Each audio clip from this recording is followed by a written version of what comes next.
Okay, so today we're going to talk about the anatomy of stitches. So what it means to be a knit stitch or a purl stitch, the difference between the two, and reasons for things that happen with them. So the first thing we'll talk about is the stockinette swatch. This is stockinette stitch, which means knits are worked on the right side and purls are worked on the wrong side. I have to put a border on it to help it lay flat. Why? Because knit stitches and purl stitches are actually different sizes. The best way that I can illustrate that is with these two swatches. These are a garter swatch made with knit stitches and a garter swatch made entirely of purl stitches.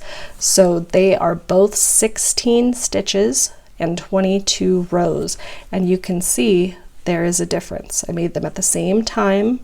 It's not based on gauge, same needles. It is the stitch itself.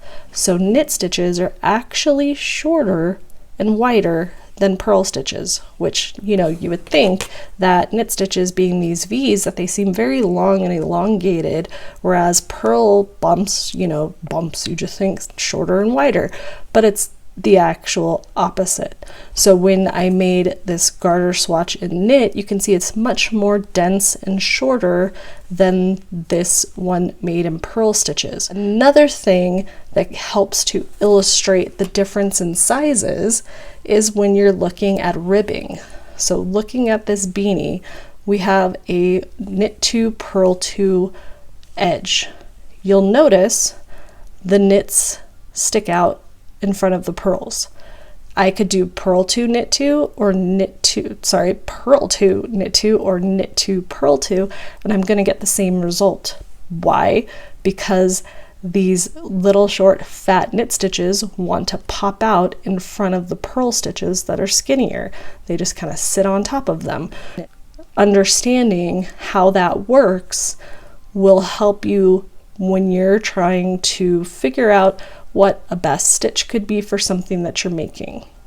So while this information is not going to help you identify these stitches, it will help you to understand why certain things will happen when you knit. So if you knit just knit stitches, you're going to get a curly fabric because the stitches are all lined up.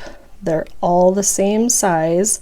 Well, not really. The knit stitches on the front are the same size. The purl stitches on the back are the same size. So those knit stitches are, creating this curling fabric because it wants to push it back because it's fatter than the purl stitches. So having a counterbalance like a garter stitch where you're knitting every single row, that means you have knits on both sides. So they're evening themselves out so that you don't get a curl. Doing purls on every single row will give you flat because they're balancing each other out. That's why ribbing doesn't curl, because it's got an equal number of both stitches.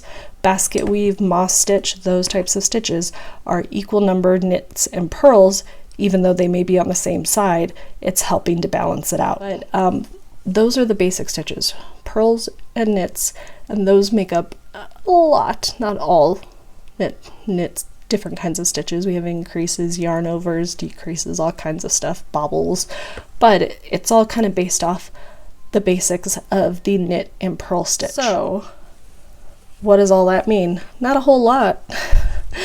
But it's important to know about your stitches so that you can understand what you're making and why something may or not be working. If you're designing it yourself and you're getting weird results, look at your stitch count. Are you even across?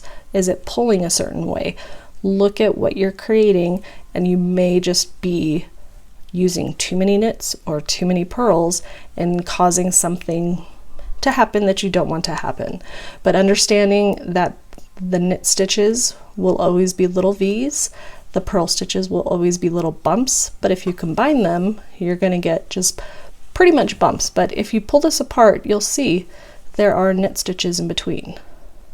So it's just the compression of it happening that it creates this fabric instead of something that maybe looks like this if you did knit stitches on every single row. Okay, so now you've learned knit and purl stitches and why they do what they do. keep on watching. Hit the notification bell for when the next tutorial comes out, where we will talk about how to count our rows. I am Deja with Knit and Crochet Ever After, and thank you for watching.